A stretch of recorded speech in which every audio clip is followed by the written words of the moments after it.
Hi, everybody. I'm Dennis Prager.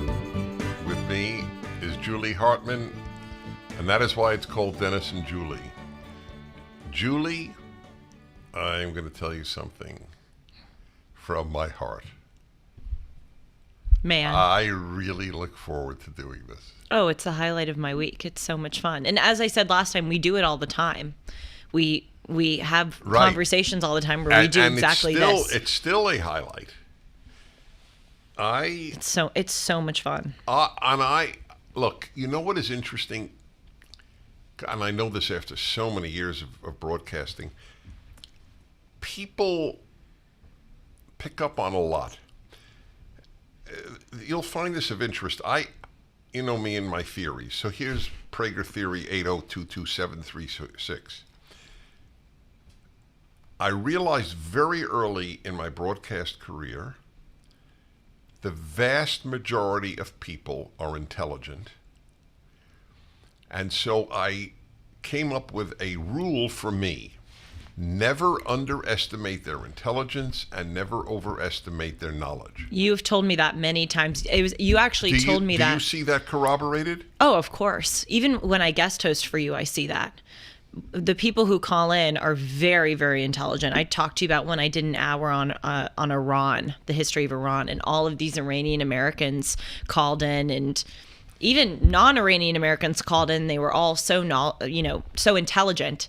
But here's where the knowledge part comes in. I will also have people call in and talk about some committee or some study, and I don't always know if that's true or they have their facts exactly right on that. So it's very hard when you're guest hosting. It's impossible. No. When they come up with something that I never heard of, it's really hard to know how to respond. But I rarely have been lied to. And I've said that on the air. So I say, I don't know what you're saying to be fully accurate. It might well be, it often is, but I will check it into it. And that's it. And everybody understands. Nobody gets angry. But the point I just wanted to make was people pick up. So what led me to that idea about people's intelligence, and they pick up things? They know there's chemistry between us. And I'll tell you, obviously I'm not going to mention the show, but I'm thinking of a show on radio for years, and I don't think the hosts have any chemistry. Yeah, you can tell. You can really tell. Yes, it doesn't. It could be male, female, male, female, old, young. It doesn't matter. But either there is or there isn't. And something else that our listeners have pointed out, both to you and to me, is that they don't notice an age difference, which I think is very astute. And true. And we say that of each other all the time. We're like best friends. Right. And I never think about it. We forget. Yeah. Well, let me deal with that because I had another, and I'll get to what I had in mind. But so I have always tried to see myself outside of myself. And I think I'm fairly good at it because I'm aware of how people perceive me generally. So I would say everybody knows you're young and everybody knows I'm old. Okay, or whatever I am, whatever word, not young, okay? Post-middle age. But nobody thinks about it. That's my point. In a sense, you're ageless, and in a sense, I'm ageless, meaning not have an age. I have to tell you, I think a lot about what I'm going to be like in 10, 20, or 30 years, because I've really been the same person for my entire life. Certainly when I discovered PragerU, I say that I was brought to my conservative instincts. I used to call it a transformation, but now I call it what I just mentioned, bringing myself to my instincts, because I realized that was always in me. I just didn't have the vocabulary to express it.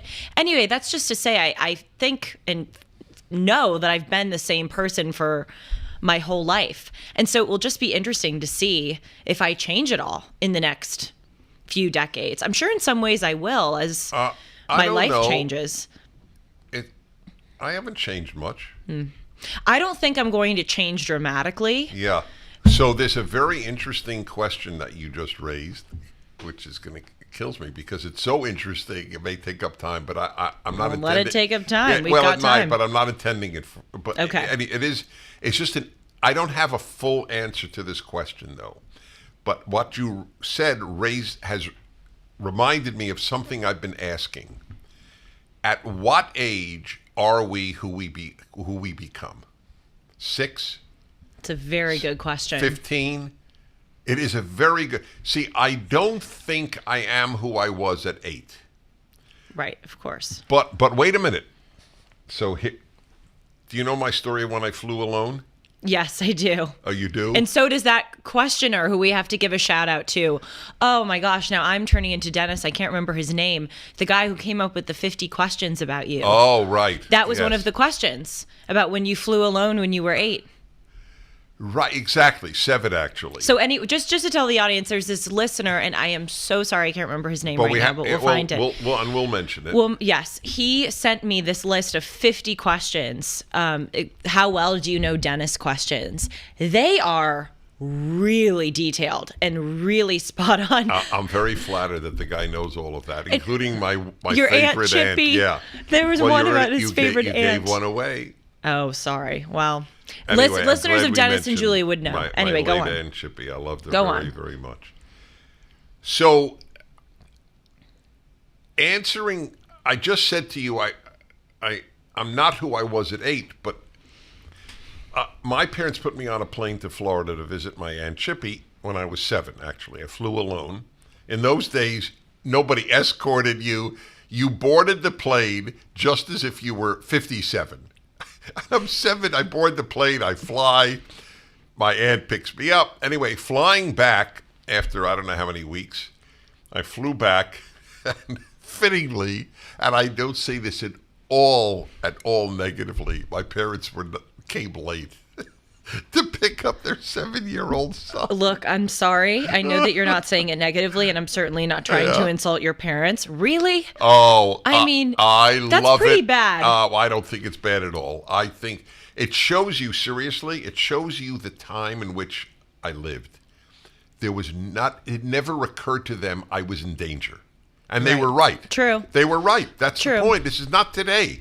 Well, So anyway, I just want to note, maybe I am who I was at 7, because when they came late and they saw this happen, this is not just my recollection, I had already asked a porter to get my luggage, and when they arrived, I was giving him a tip. I know. I love that. Okay, right. So, 7 years old. So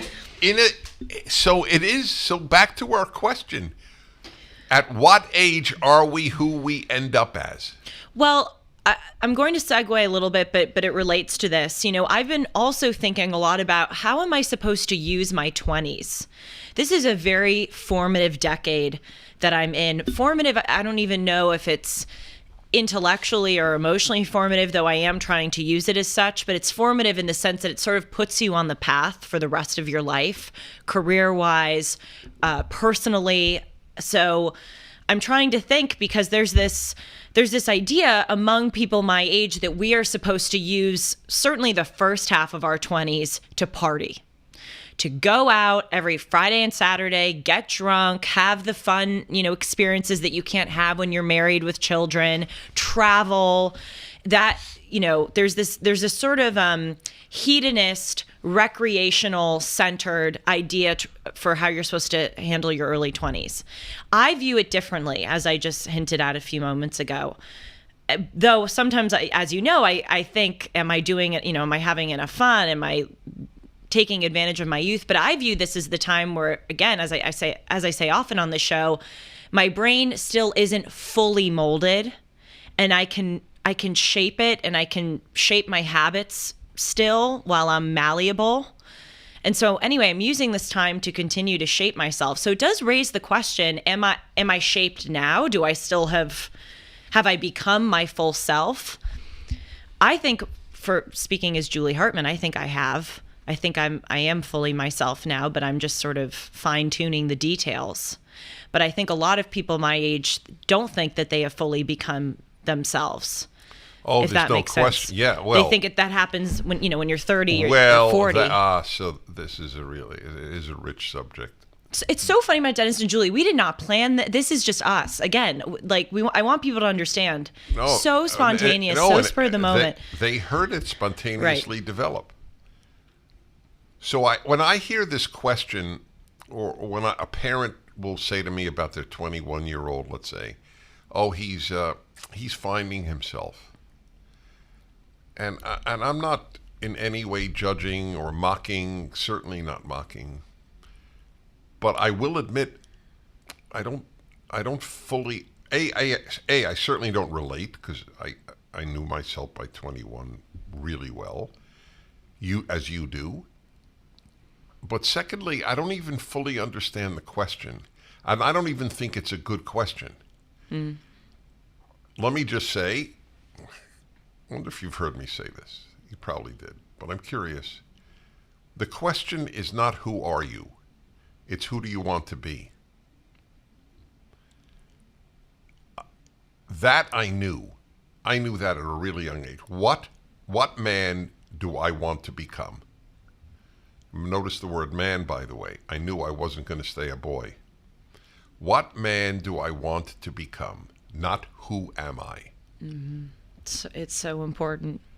Oh, you want to hear important? All right, I'm going to blow your mind with this one. I can't tell you who told this to me, but someone I love said this to me. And it was a very, very open conversation. And he's successful. He's adored. He's got everything going for him. And he sees a therapist, which is perfectly fine, obviously. And one of the things he thinks, and I'm curious how you would react to this. I'm going to talk about this on some hour of radio, but I don't know yet what. He said, Dennis, deep down, I feel like I'm an imposter. And I have been meditating on that line since he said this to me. And I didn't come back with a response other than I felt bad for him. And now I have a response. You are this, and I don't know if everybody would agree. You are what you do. That is who you are. In a sense, unless you follow your nature, in which case you're an a-hole, we're all imposters in that sense. If imposter means I'm not really what my nature is, you're not really what your nature is if you don't cheat people, if you're always kind. I mean, look, I'm sorry, but I have to say it because it's people need to know it. If men followed their nature, they would be screwing around all the time. Are you an imposter if you're faithful to your wife? So, if you don't mind sharing, in what way did he mean that he was an imposter? That I don't. I sometimes, and this is maybe a flaw in me. I'm known for having quick responses, and correctly, but there are also many times, maybe not on radio, but in private life, where I hear something brand new, and I don't have an immediate response. That's why I say I've been mulling this thing over. He's a terrific person. So what does it mean? Do you don't relate to it, right? You among the battles you have with Julie is not that you think you're an imposter. I had a little bit of imposter syndrome when I got to Harvard, which, by the way, actually during our convocation, which is the opening ceremony at Harvard, one of the deans got up and said, if there's one thing I've heard from freshmen, it's that they have imposter syndrome. And I'm sure all of you are feeling it, that you're looking. He said that? He said that, yes. It was really nice. He said, I'm sure all of you are looking around at each other and looking at yourselves and thinking, I don't belong. How did I get so lucky to be here? I don't belong here. And he said, let me tell all 1,600 of you, you are meant to be here. We picked you to be here. We want you here. Anyway, it was easily the biggest point he made in the speech was, please do not be racked with imposter syndrome. Almost every freshman has it. I did a bit because I mean, I'm self-conscious because I feel like it sounds sort of. No. Go ahead. I understand why you're self-conscious. But look, I going to Harvard is a big deal. Getting into Harvard is a big deal. And I recognize how lucky and fortunate I was. I also recognize how hard I worked to get there. But still, even though I know I worked so hard, just being there and knowing, seeing all the other very talented people, you do sort of get a sense of how did I get picked, or how did I end up here? So I have had that a little bit. But I can't say, it sounds like with this individual that you're talking about, he felt like his whole existence was, thank God I've never felt that way. I've always felt very comfortable in myself. I wonder how many people think that, and I'll bet you that only good people are racked by that. Yeah. I think only good people are racked by most things. That's a great point. One of the signs of a good person, and this of course isn't always true, is if they don't think that they're very good, or if they don't think that they're exceptional. We're thinking of. So now wait, think of what? I want to say him by name, but I don't know if I should. But our friend at Shabbat dinner, who both you and Alan agreed is a truly good person, his response was, "Oh, that's very sweet." In other words, he didn't go, "Yeah, I am a really good person." Doubting yourself is a sign of a good person. That is very interesting too. That I have generally had a different thought. I think most good people know that. Well, I used to. Okay, I think I'll finish the sentence. I think most good people think they're good people. On the other hand, I think we're both right. I think good people constantly challenge their own moral status. But deep down, see, for example, when people talk about other people as being good, it's because it matters to them. Other people will talk about their being rich, their being famous, their being good looking, a whole host of things. Brilliant, that's a big one. But if someone who zeroes in on person's goodness, it's because they care about goodness. And the odds are that they're good. Anyway, we said he was great. True. Natural disasters, airline cancellations, and runway near misses. Supply chain issues, inflation, rising interest rates, and sky-high government debt. This is Julie Hartman for AmFed Coin and Bullion. There's a lot in the news about what consumers can't control. So let's talk about what you can control. You can control how you choose to invest and protect your wealth. That's why you should consider doing business with Nick Grovich and his company, AmFed Coin and Bullion. Now is a great time to own tangible assets like gold, silver, and platinum. With over 41 years experience and tens of thousands of satisfied clients, Nick will help you make informed decisions and show you smart choices which have been proven winners time and time again. AmFed Coin and Bullion will sell you the right type of precious metals to get the maximum value for your money. Take control of your investments. Call Nick and his team at AmFed Coin and Bullion, 1-800-221-7694, or go to AmericanFederal.com. That's AmericanFederal.com. He probably knows that he's good. I think good people know they've cleared a certain bar, but then they're constantly challenging themselves. He thought great was a compliment. I don't think he would have thought good was a compliment, because I think he thinks he's good. Right. Well, with this person we're talking about, great is not a compliment. He truly is great. But back to what you were saying, forgive me, I forgot. What were you saying after imposter syndrome? I thought that was the last point that I had made. Or maybe it wasn't. We've already moved on to people know they're good. Well, back for a minute to when do you know that who you are. Who you are. Well, that preceded imposter I know. syndrome. I know. Okay. It's so fun and characteristic so of have D&J. have you thought of that?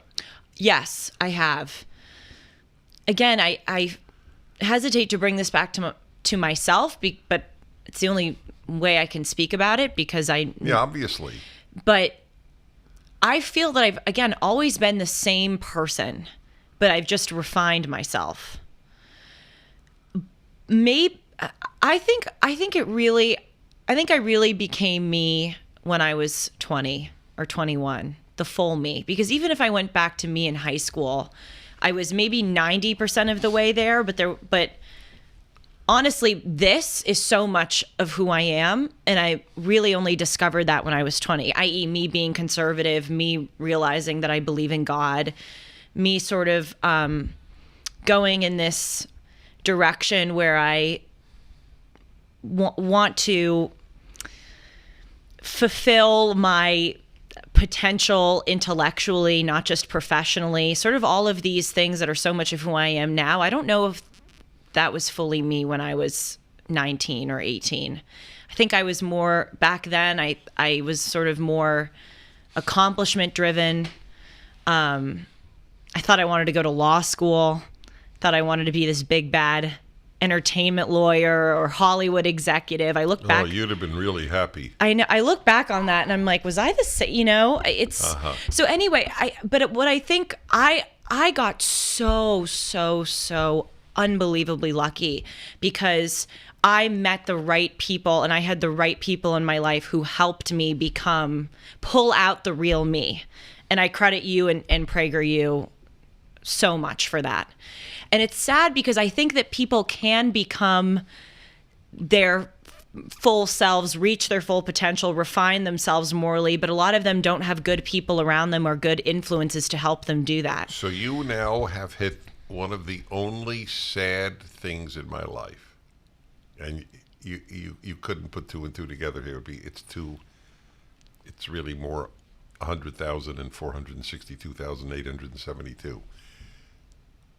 But it is. See, it pains me that, just speaking for me, the stuff that I do, as well known as it is not better known. And it has nothing to do with fame or money. Nothing. I know. It really is life-changing. Yes. Not everybody, even if it's a third. But that's a lot of people. It pains me when I'll even say something that has no monetary value in my life. The books theoretically do, but nobody writes Bible commentaries for wealth. I've just done a series of 6 videos for the Daily Wire. They sent in a whole camera crew. I mean, it was really professional. And they asked me to speak 45 minutes to an hour just looking into the cameras on 10 different subjects. And it is the best work I ever did in each of those arenas. I can't wait to see it. Oh, they're literally life-changing. And Daily Wire has a gigantic, they have 1 million subscribers. That's a lot of people. But, when I think of the lost kids of the college generation, and they could watch just the 10, if they could watch 10 videos, they could see those. Some of them, what happened to you, I love it pulled out what was inside of you. Yes, it did. I can't, nobody effective can manufacture if it isn't there. I admit it, okay? There are people who will never reach. Right. But a lot of people have these seeds. It's so true. I'm so glad we're talking about this because I see a lot of people, even I saw them in college, who identify, quote unquote, as liberal. And I would look at them and I would go, you're not liberal. That's right. I know you. I know Yes. your nature. Frankly, I have friends like this. And I'm like, you are not liberal. You are liberal by default. That's what I called myself, back in the day. I called myself liberal. I wasn't liberal. I just didn't know what I was. And so there are so many people with fertile ground to let this stuff grow. And it really is a shame that not more is exposed to them. I also want to say, parenting is so important, but it's also only important to an extent. I credit, even more than I do you and PragerU, I credit my parents for shaping me into who I am. And I have incredible parents that really created such a healthy foundation for me. But also, once you get to a certain point, this is hard to talk about because I don't want it to come off as insulting to my parents or any parents, but it's just a truth of life. Once you hit a certain point, your parents' work is done. And you have to sort of take the baton and figure out who you are. So it's like a relay race. Right. It does that, but it sort of is a relay race. And so I think when my parents, not that they're ever done being my parents, but, when I reached 18, 19, 20, they had done their part extremely well. And I felt like I was 90% of who I am now.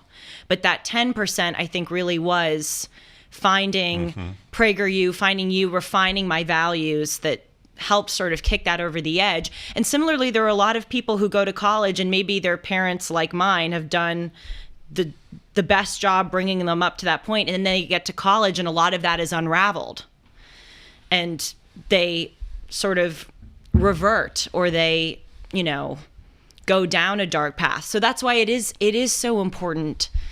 It doesn't negate the role of parents, but it is so important to find things outside of your parents, good influences, good adults that can help shape you, because that is just as important as parents. So did I make any sense when I said that? You made 100% sense. One of my, 10 favorite verses in the Bible, that repository of genius. Therefore a man shall leave his mother and father and cling unto his wife, and they shall be as one flesh. You can't cling unto your wife. You can't grow up until you leave your mother and father. Right. That's the Bible speaking in Genesis, the foundational book of everything. It's so, by the way, such a radical departure from the rest of the world, where you were really your parents' child forever, right. and the Torah, which is where all the laws are and so on, it wants you to grow up, and part of it is, and therefore you leave your father and mother. And I think it's easier for fathers, and I think it's easier for fathers and sons. I only have sons. Right. And that's exactly what I want them to do. I want them to grow up. I want them to live wonderful and fruitful and productive lives, cling to their wives, and make a family.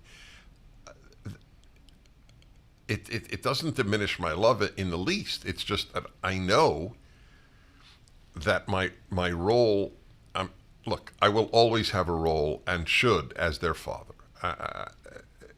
That's a given. But I know what you said is true, and I want to come back to it in a moment. But there is one thing I do believe I still owe to my children, and that is to lead a life of dignity. Do you know, this is a really super serious subject. I have one of my theories. As bad as it is to have a bad child, and it is crushing, I mean bad, not successful or this or that, bad. It is worse to have a bad father.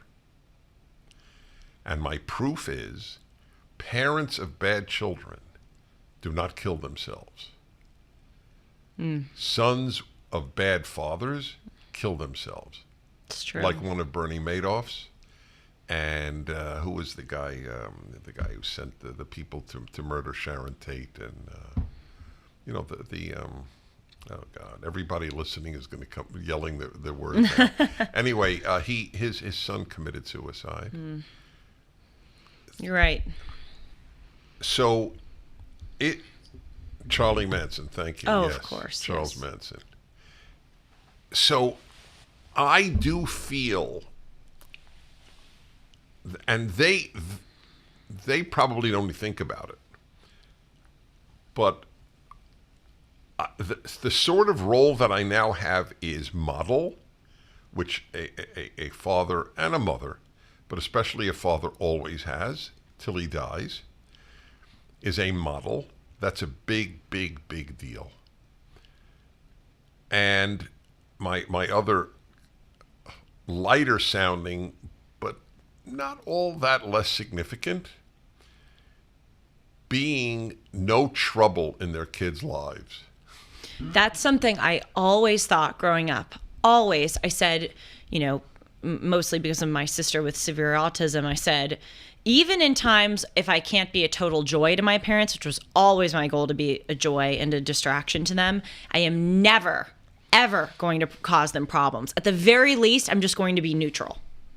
That's interesting. I remember, literally from 6 years old, just thinking neutral. That is atypical of a child to think that they're lucky that you thought that way. I always think of it in the other direction.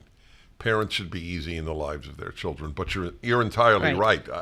Look, easy. Everybody should have the goal of being easy. You should be easy to work with at your workplace. Nobody talks about it. What is important in life? If you give me 100 adjectives of what's important to be in life, I don't think almost anybody would write the word easy, but it's in the top 5. It's so true, actually. I didn't even think of that. Oh, yeah. I said I now have 2 daughters-in-law, literally as of 1 year ago, but I had another daughter-in-law much longer than that. And I said to her on the phone once, Miriam, I just want you to know I have a real goal in life vis-a-vis you. I want to be easy.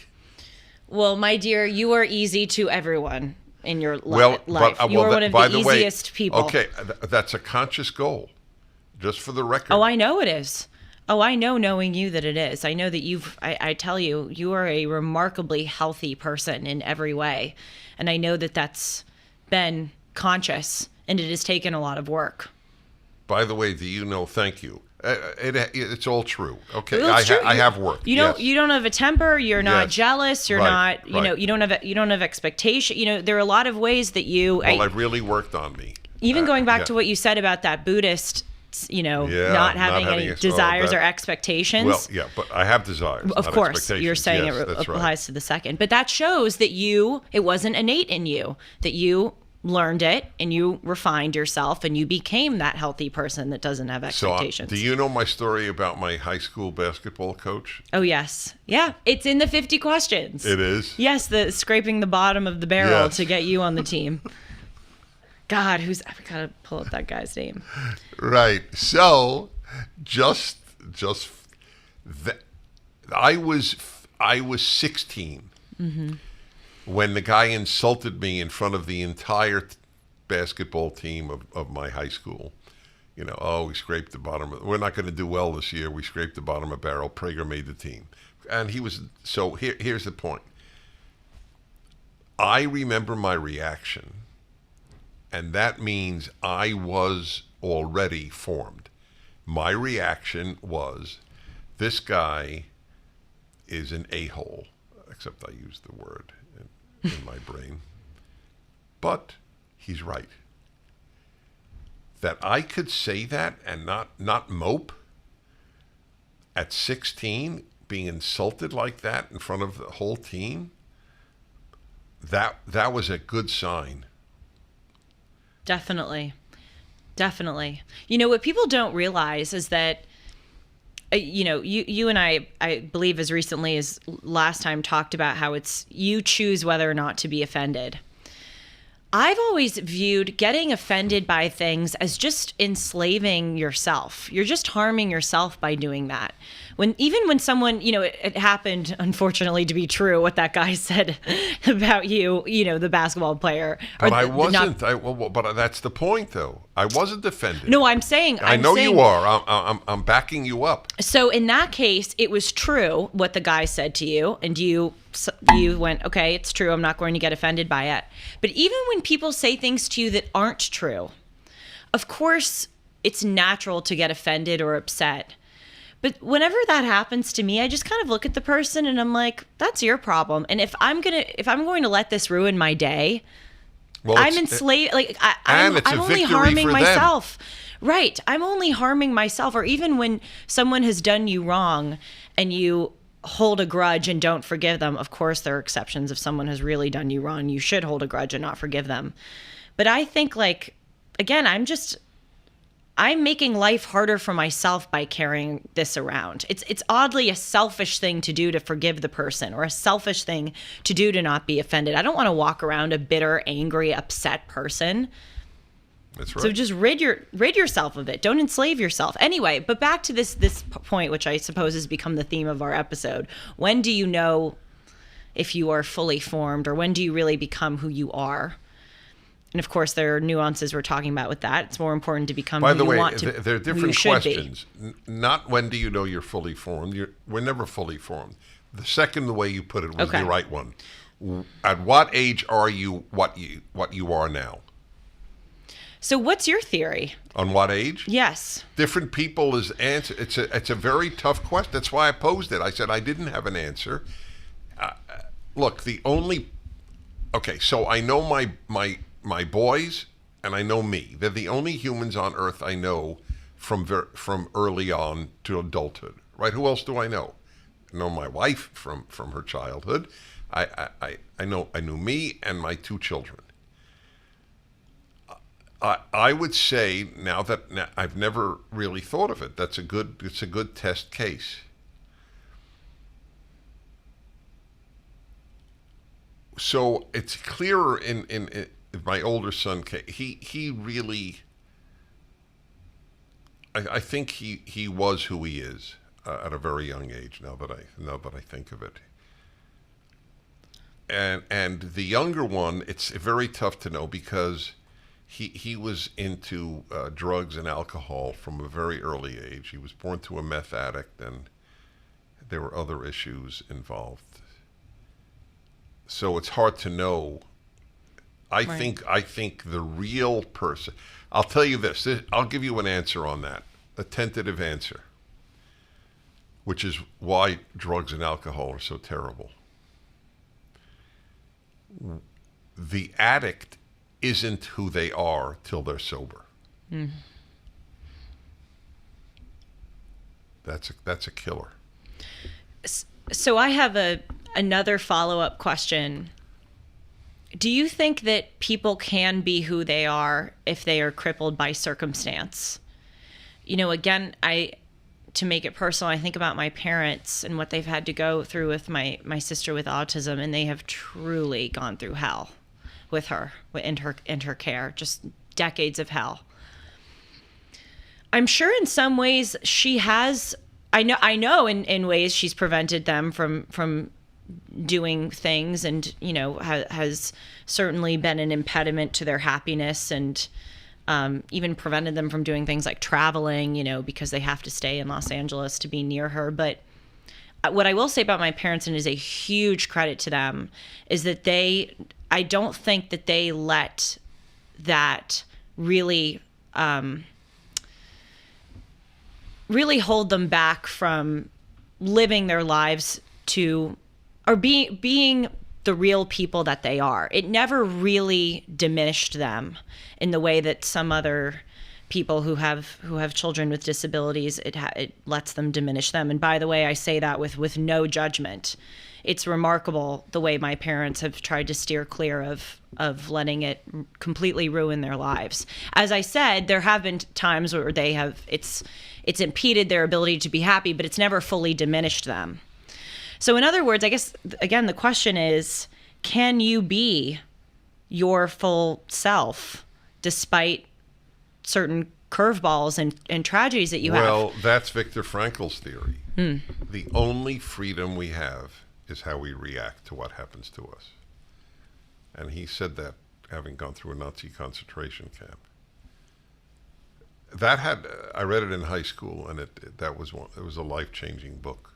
You mean Man's Search for Meaning? Yeah. Yeah. I've got to read it. Oh my God! Have I? I sort of envy you. It's like the first time people go to Israel. Oh It's so my gosh, exciting. that is such an apt analogy. That is the best analogy.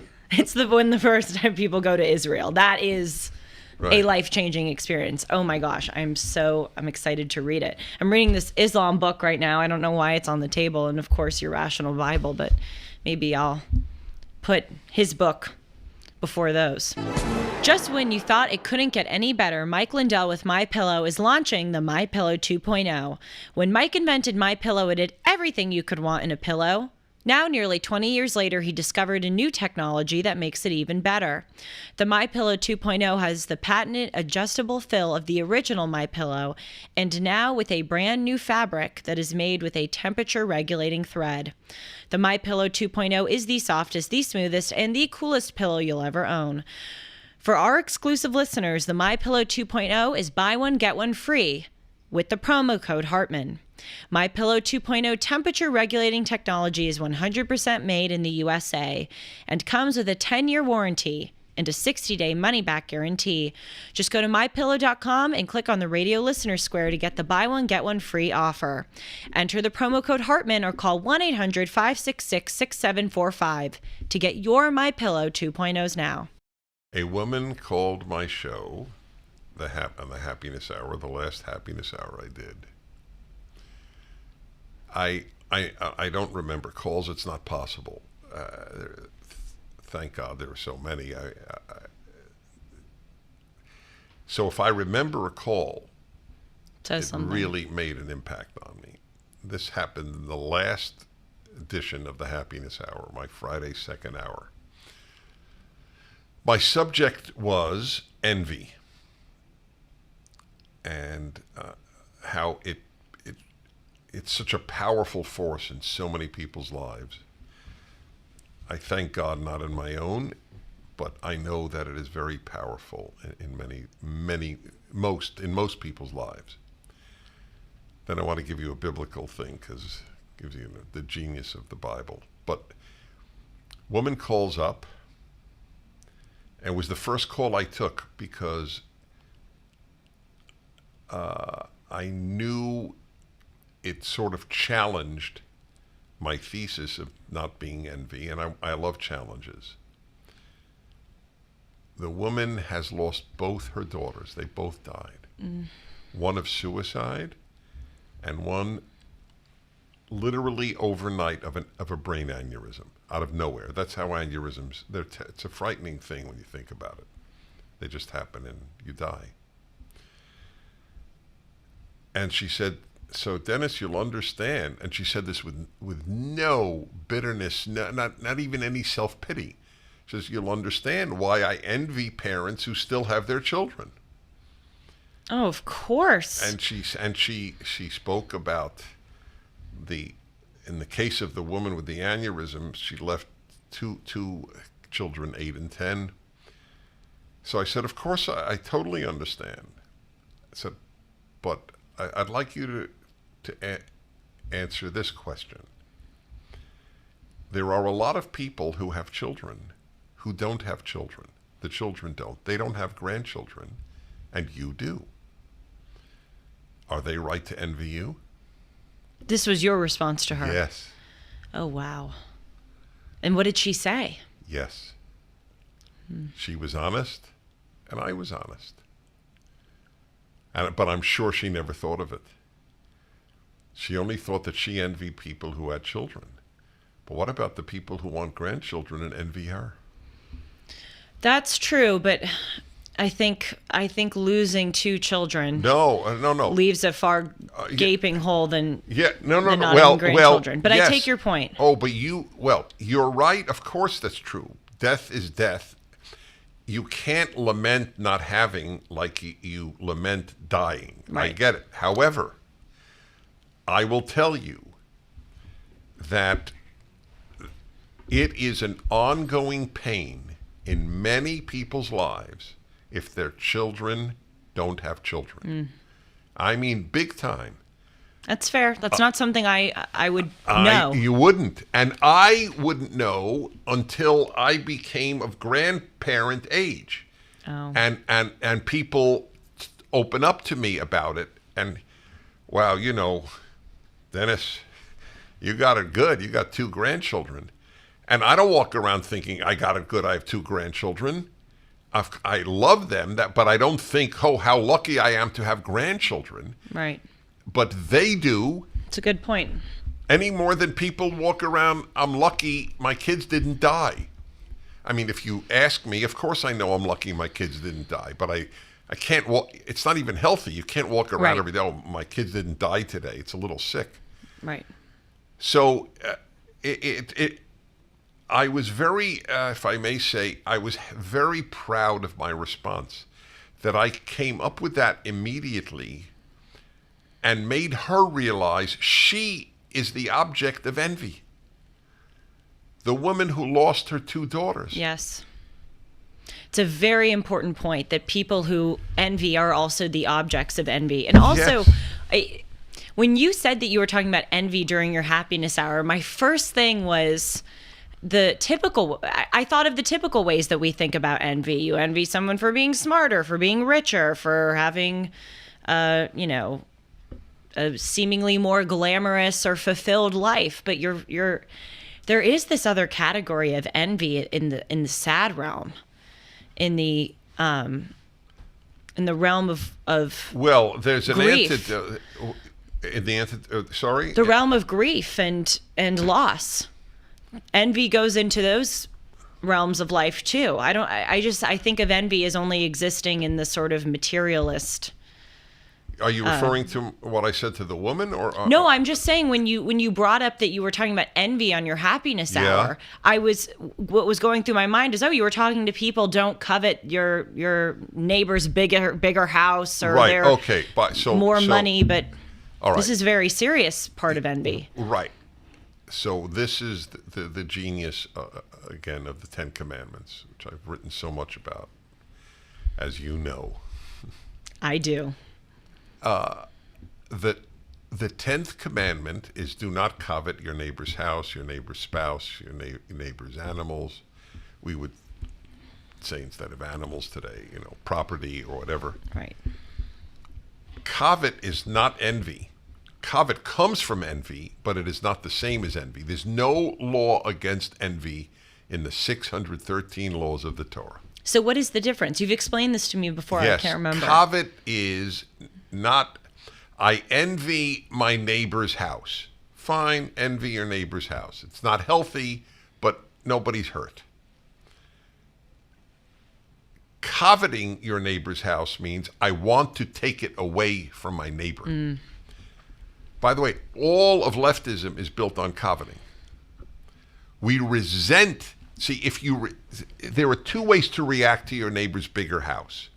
One is, wow, that's a great house. I would like one like that. That was the classic American way. I'm going to work so hard, I'm going to have a house like that. Or similar to it, or half as big, or whatever. The evil way to react is to resent that your neighbor has a bigger house or a better house. That's all of leftism is based on that. By the way, all the gigantic hatreds, anti-Americanism, we resent that America has this wealth and this freedom and this prosperity, and anti-Semitism. We resent that the Jews live the quality of life. What is it in the Middle East? The Jews literally did make an incredible country out of a desert. It was nothing. Tel Aviv was a malaria swamp. It is today one of the biggest high-tech cities on earth. That's what they did with it. Their neighbors had the same land and did nothing with it. By the way, it's very similar to the United States. South America could be an incredibly prosperous and free place, but they didn't have the same values. So what do you say? You say, wait, hey, you know what? You obviously have a good value system, Americans. We'll adopt it. Or screw you, we're going to destroy you. Right. We're going to bring you down. That's your essay in the first in chapter 4, I think it is, with Cain and Abel. Do you seek to envy That's right. or emulate the people who do better than you? I love you. Don't know that. You know my Bible commentary. Oh, I know it cold. Well, that's. Yeah, well, that was Cain's. Yeah, Cain knew that Abel brought a better sacrifice. This is what has really, I think, made me the person I am. Is this Bible commentary and all that I've learned through you and Prager. I mean, I feel so lucky because I feel like I am such a happier, healthier person for having this wisdom in my life. Because when I catch myself going down a road, whether it's, I talk to you a lot about that light near my house, or I talk on the show a lot about the light near my house, and you have to wait a long time to turn left, and sometimes there are no cars coming, and you just want to go against the light and turn left. And I think back to things that I've learned, through PragerU and through you about, the slippery slope. If you behave poorly once, you're more likely to do it again, and other people are more likely to see you. I think about that when I start envying someone. I think of the Cain and Abel chapter. Do you want to envy her? I mean, I think about all of it so much. And anyway, it's just to say I feel really, really blessed, and I thank you. I am blessed that someone of your caliber has so taken in my ideas. Look, I say when you're not around, I see you as carrying on my mission. I didn't think I would meet somebody so young and feel that way. It almost makes me tear up. Well, that's what I hope to do, with my show. I talk about those people who I look at and I go, you think you're this, but you haven't had the right exposure to the best ideas. And I so badly want to bring that to people because I got really lucky early on. Yeah. But I want to go back. I want to go back to this because I want to go back to that point that I said earlier about you have to sort of take the baton and find good influences, good adults that help shape you and bring you to fruition. But before we go back to that, I want to go back to the question that I asked you a few minutes ago about can a person be their full selves despite their circumstances? And you brought up that caller that you had of the. Well, okay, go on. I brought up the caller. You mean which caller? The caller who has who lost the two daughters. That was how you responded. So by the way,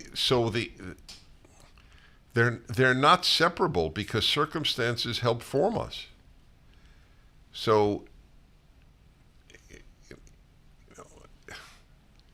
you get married and you're not the same as when you were single. You become a parent and you're not the same as when you didn't have children.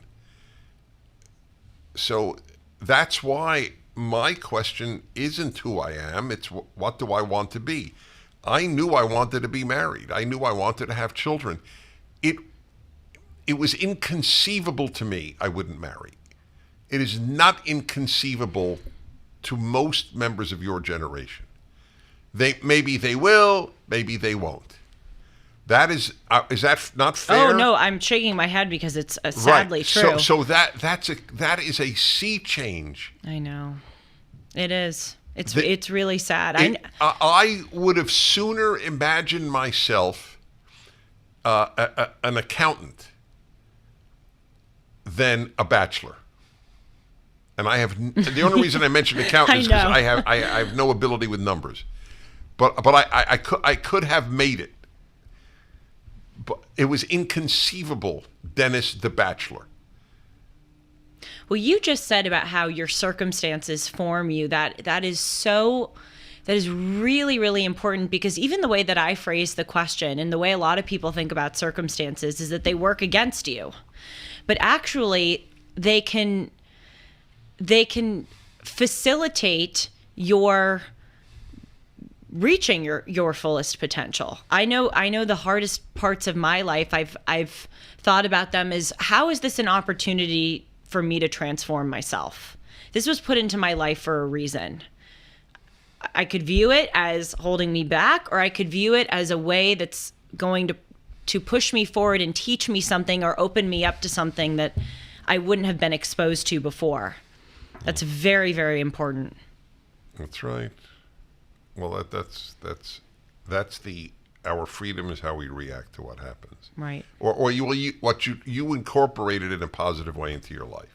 Yes. Yeah, no, I agree with that. And I mean, look, easier said than done. I mean, you keep mentioning, because of course, as I always do, the Torah, in particular, the Bible generally, the greatest sources of wisdom ever written, and that's why I'm working so hard. Last night I sent in the 23rd chapter of the 4th book, Numbers. So I'm 2/3 of the way through the 4th of the 5 books. It's amazing that you. Well, do all of that. I can't believe it either. Don't start me on that. But I'm just saying it's so important for me to get. I'll give you one example you will love. This is the first time I'm doing this. It's sort of like a trailer. Nobody cares about the book of Numbers. Nobody even knows it's one of the 5 books of Moses. It's the 4th book of the Bible. There's a phenomenal story about a pagan prophet named Balaam, and he's riding his donkey, and the donkey to do something negative that a king who wanted to destroy Israel called him. It's just fascinating. It's an incredibly unique story in the Torah. 3 chapters, and it's got a talking donkey in it. So the donkey sees an angel with a sword and stops walking. And Balaam beats the donkey to move. Does it 3 times. Stops, beats, stops, beats, stops, beats. Finally, the donkey opens his mouth and says, "Haven't I been a good donkey for you all these years? Why did you hit me?" And almost no commentator, Jewish or Christian or just general biblical scholar, notes what I believe is so huge in that lesson. If every animal could speak, what would it say to its owner? I have the chills as I relate that to you. I've never seen any other commentator on the Bible make that point, which I'm making in the 22nd chapter of Numbers. But isn't that powerful? The first thing it says is not, "Hey, there's an angel standing there, that's why I stopped." The first thing the donkey says is, "I didn't deserve to be beaten." How many animals could have said that to owners in the history of the world? The Torah's preoccupation with animals is one of the unsung glories of the Torah. I know, and the irony is that the vegans and right, I mean, all exactly. these people, it's like, where do you think we get our respect for animals from? As you observe at the beginning of the commentary, the Torah has more, or at least maybe not. At least it's Genesis. I don't know if you said it was Torah, the whole Torah, or just Genesis, has more laws pertaining to the humane treatment of animals than it does about keeping the Sabbath. Yeah, that's right. Case in point. Yeah, I love that you know it. So listen to this. So good. I've been patiently awaiting telling you a point I made on my show that I think you will love, given your love as I have of the wisdom of the Bible. So I noted in passing, I don't know what raised the issue, but if you read American history, you will note that virtually every American home, unless truly, truly abjectly poor, you know what I'm going to say? Had a Bible. No, but yes, they all had that. But there was a second thing they had. Guess what it was? A piano. Oh, wow. Really? Yes. It's very telling. So I said, if your house has a Bible and a piano, your kids are going to be richer and better and deeper and maturer and finer than almost any other kid. I have to tell you, I have these dreams of raising my children in a technology-free house. Like, I just want my house to be filled with books. I want it to have a piano. I want it to have, filled with instruments, a trampoline, like nothing. No TV, no computer, no phone.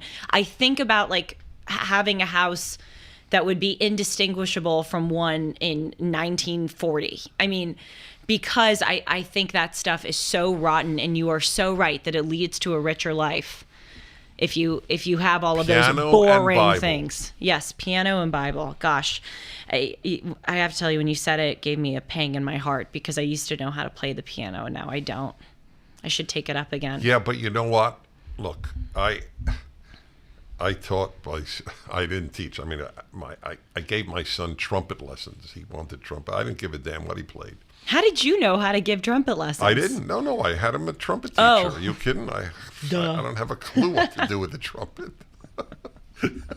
I would use it as a baton. Hey, it's a credit to you. I thought you were the ones giving it. That is a true credit to me. You're right. Because you learned you're like, I learned Russian I can't play piano. Age 10. I can't play trumpet.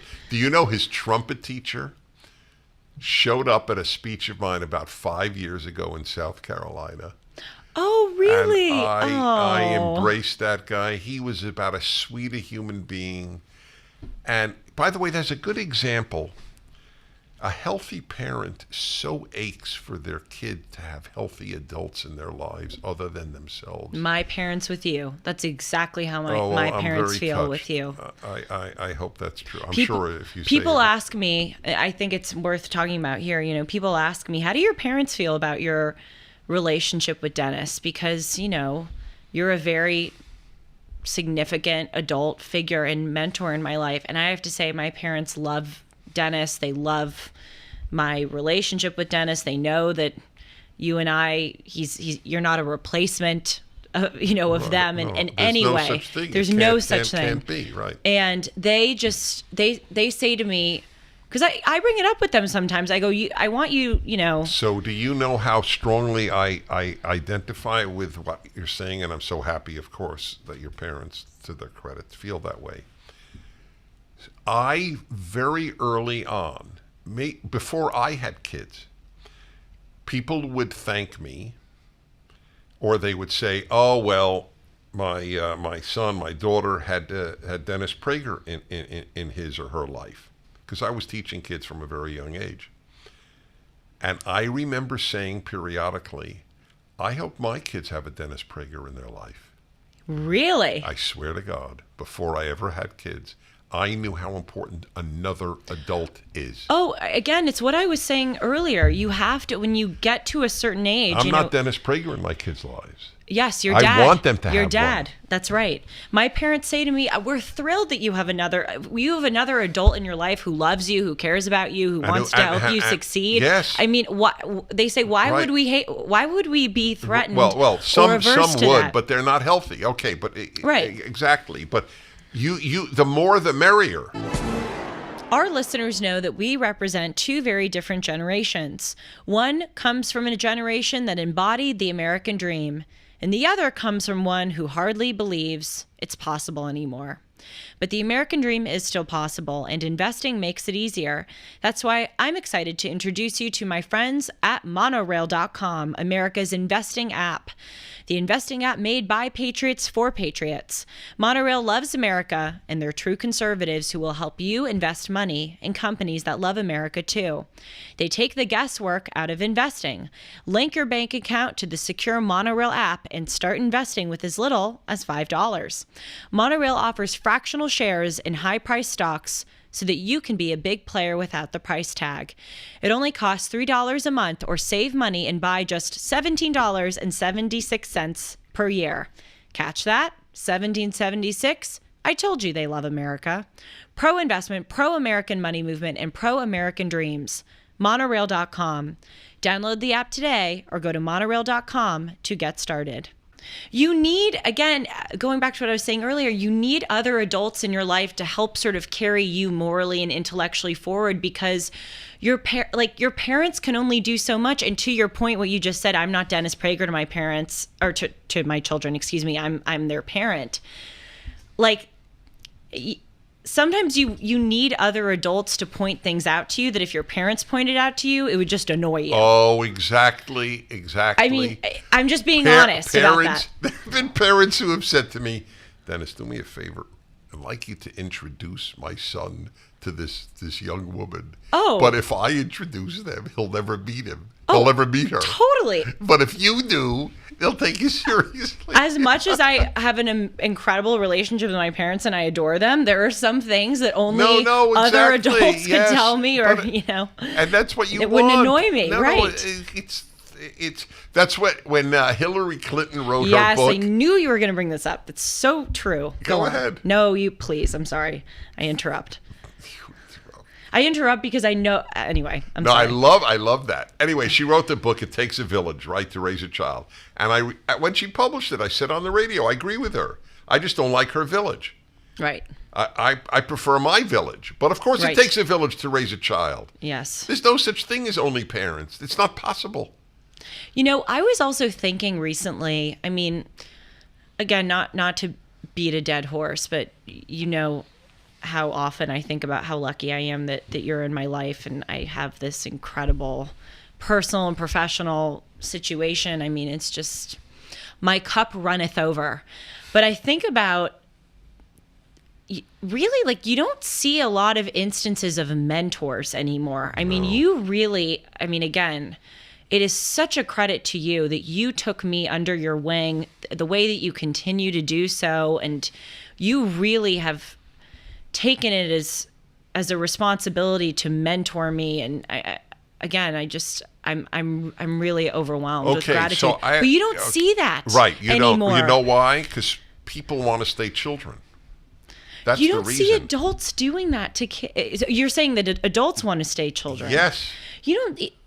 I can't think of anyone else in my life, and again, it makes me feel all the more lucky, who has a similar situation where there's an adult in their life where they really feel has mentored them and helped them, like you have with me. Well, it's a very important point.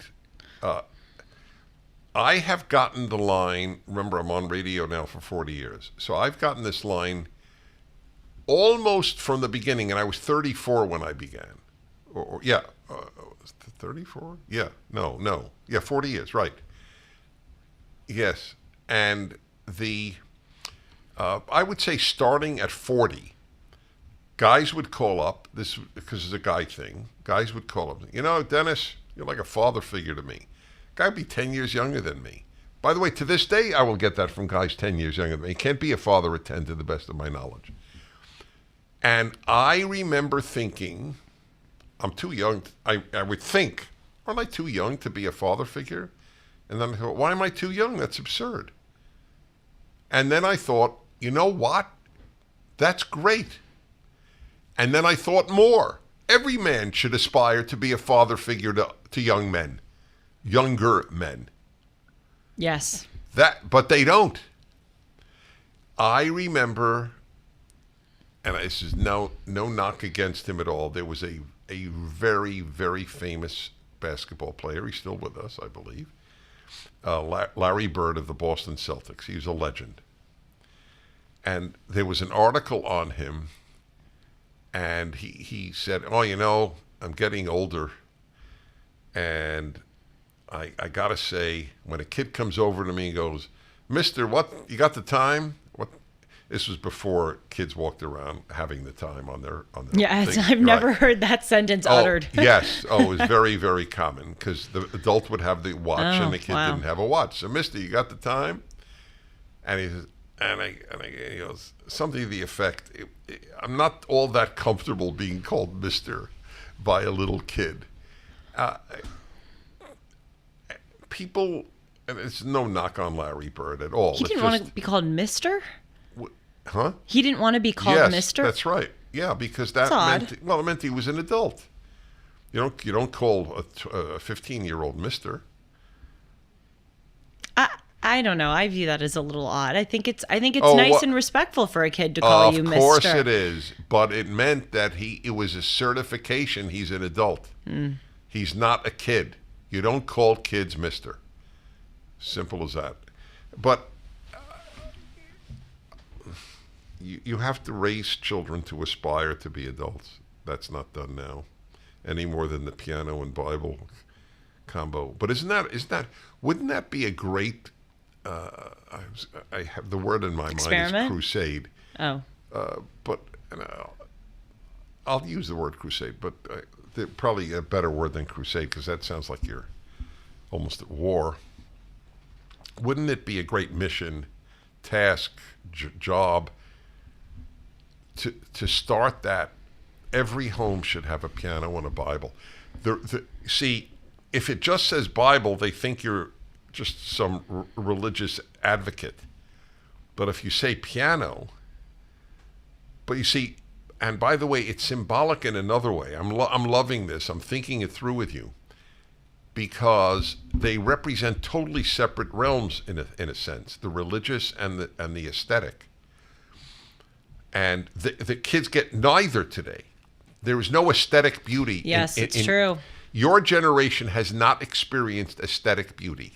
Not in art, not in architecture, not in music. I mean, it's unbelievable when I think about it. That, by the way, for the record, is what conservatism is about. Conserving the most beautiful, the most profound, the most wise. What is wrong with that? And by the way, earlier in this episode when I was saying that there are people around me who are liberal and I look at them and I go, no, you're not. I was thinking as I was saying it, this really goes beyond the political realm. When I look at people and I see that they have, what did I say, fertile soil to allow certain ideas to grow, I don't just mean political ideas.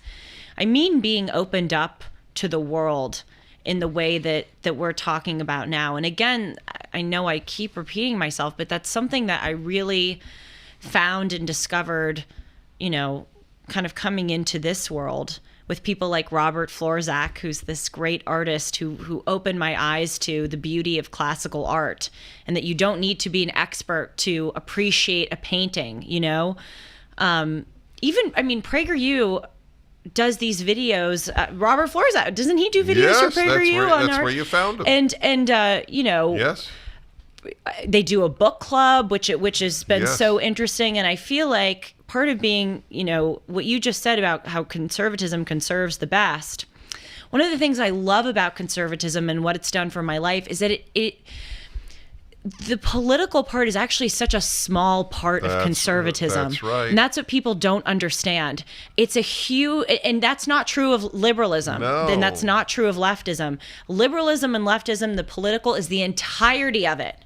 For conservatism, the political is a manifestation of the greater values and themes that we hold, respect for the past. Before the left took over things, that's what existed. A music conservatory was just there to teach you music. Right. Now it's there to teach you social justice.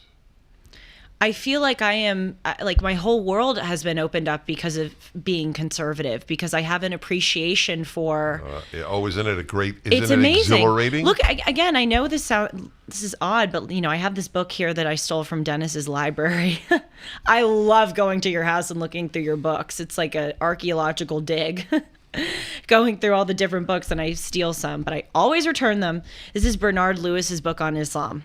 I don't know if the me 5 years ago would be reading a book on Islam, but I'm addicted. I know it sounds weird. I'm addicted to the world. I'm addicted to learning about everything. So, and I'll be personal. Look, I adore you. Yeah. And we're so fundamentally similar, and that's not the reason. But it is true. Your love of life I mean, tell everybody how much time you spent when you last visited the house looking at inks with me. Oh, it was so much fun. Yes, I pulled up a chair next to Dennis's Right. computer as he was looking at a fountain pen inks. And I have to say, Which sounds as boring as possible. I thought I was just I just wanted to know what you were doing because you said that you were relaxing, and I'm like, I'm going to see how he relaxes. And he was going through fountain pen ink, and it was riveting. It was so much fun. And what's so cool about it is they have this one color purple, but then there are like 10 different shades That's right. of this beautiful royal purple. Oh, it was so fun. It's so fun. So I talk about that even in my happiness book, not just on the radio, that the more that brings you delight, the more you're passionate about, the happier you will be. But it is your response to that was really indicative of you love life. You love classical art, but let's admit, I mean, how many people your age? Gee, I tell you, reading this book on Islam and looking at Peter Bruegel the Elder. And again, that wasn't me. I don't know if that really was me 5 years ago. But sadly, sadly is the operative word here, unfortunately. It's all within you. It's been extracted. But Yes. I don't know that it's within everybody.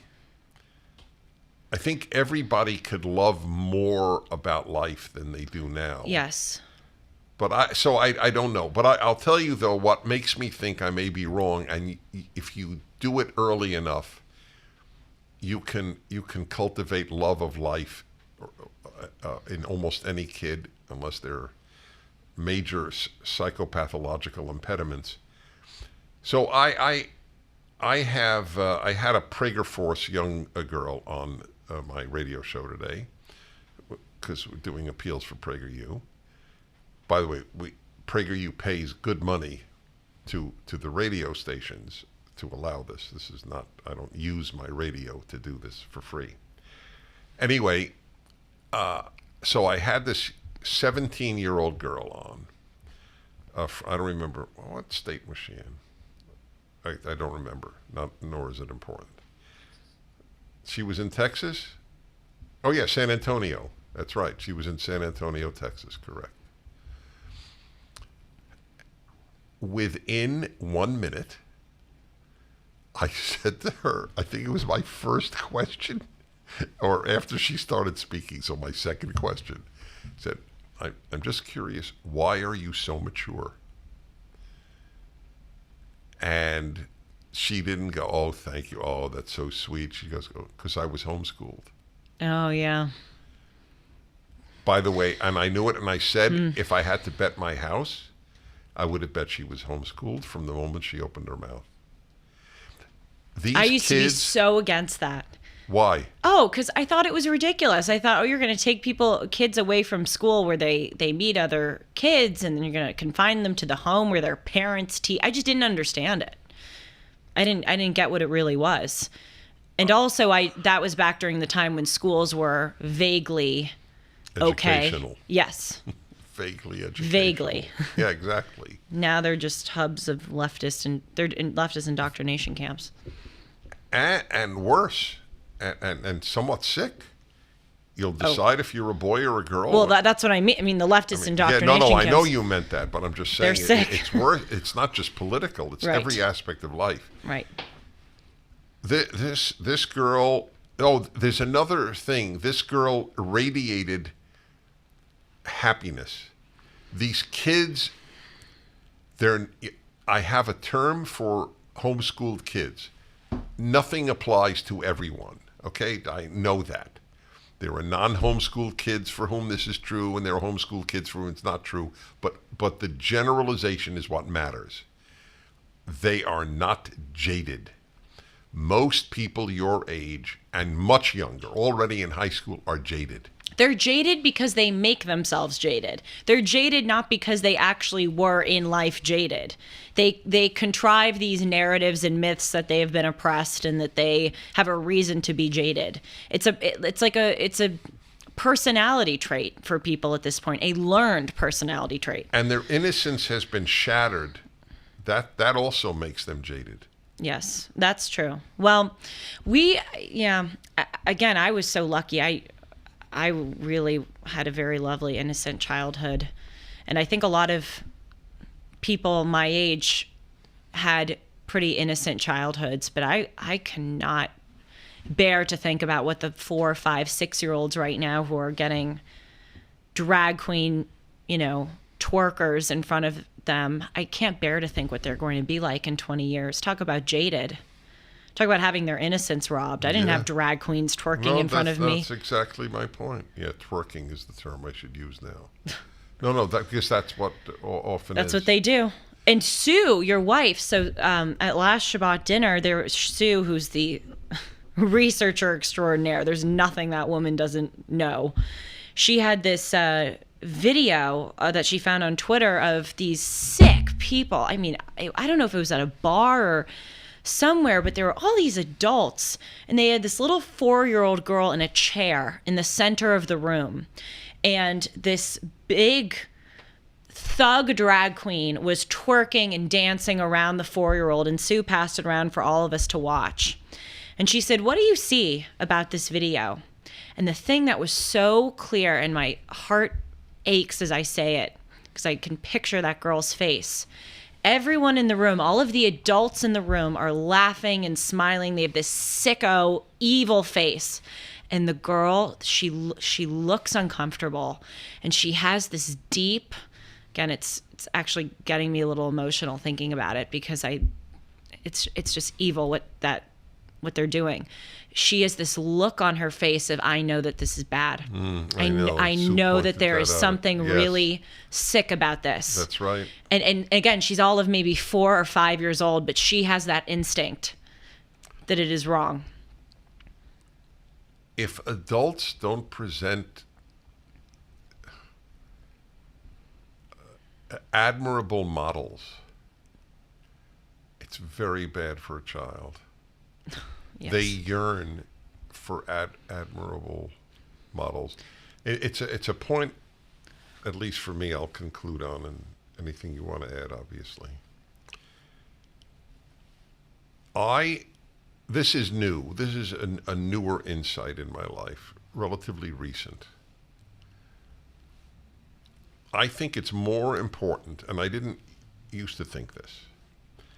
I think it's more important for a parent to be an admirable model than to be a particularly loving parent. I think children will do better with admirable parents who are not all that loving. I don't mean abusive, just not all that loving. They don't tell the kid all the time they love them. They're not effusive. They're not big huggers. And I am a big hugger, and I'm still saying this. Then that is what a child needs the most, is admirable parents and admirable other adults. If adults are twerking, their world collapses, though they don't know it.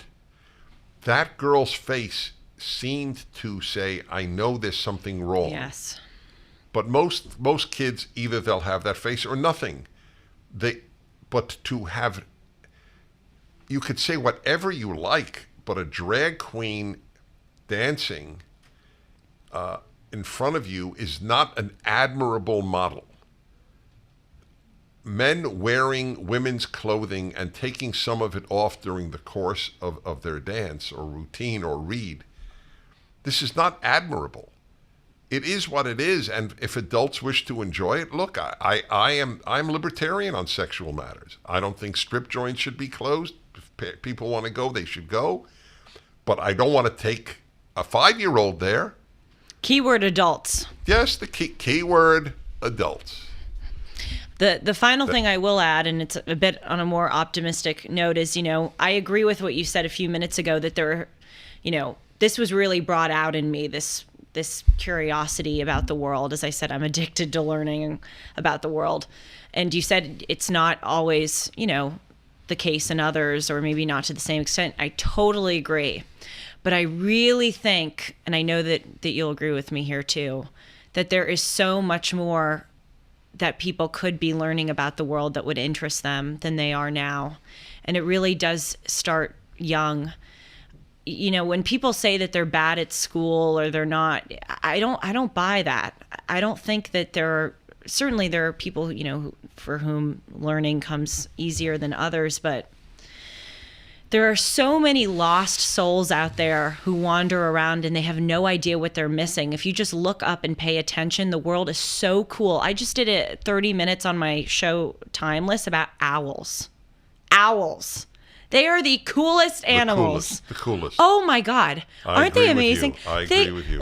And I'm not even their hooting is all fascinating. Of it. And by the way, what I'm saying is, yes, maybe I'm a nerd and I read the book about Islam, but there are so many cool things, not just even, I talk about classical art. I know. Birds, it's like insects. It's like a candy store life. It is. That's exactly what it is. And if you just look up and pay attention and really see the beauty. That's what I mean by jaded. Yeah. None of this owls, you tell that to an average high school kid? What, you're into owls? That's what I would have thought. That's exactly what I would have thought. Well, that's interesting. So there is hope. I mean, I think I'm being a little too hard on myself. I think there would have been a part of me that would have thought, okay, maybe I should explore this. But yeah, I think most of me would think, that's someone who's a little kooky. Anyway, you should all watch a show on owls. They are the coolest animals, and I think the most beautiful animals of all. Barn owl. By the way, this is going to crack you up. Sue is crazy about owls. Really? I never knew this about her. Raised this with her. Oh my gosh. Shabbat dinner. That's what I'm doing. That's correct. Okay, Dennis, for the sake of Prager memes, which is the meme account that someone has created, what is our Instagram handle? By the way, do you know what a meme is? I know what a meme is. The handle was a little trickier, but but I have a handle on it. It is Dennis and Julie Podcast. Dennis Julie Podcast. Dennis and Julie need a cast on their arm. The Dennis and Julie cast this week features. Oh my God. What did I miss? What is it? Dennis Julie Pod. Oh, I got the cast in and not the pod. And what's my email? Julie@julie-hartman.com. That's amazing. Thank Bam. you. Thank you. Wow, I am stunned. Well done. Just to repeat, at Dennis Julie Pod, Julie@julie-hartman.com. And we're going to find that guy that did the 50 questions. Yes, that's impressive. Read his name aloud. Bye, everyone. Thank Shalom. you all. Bye.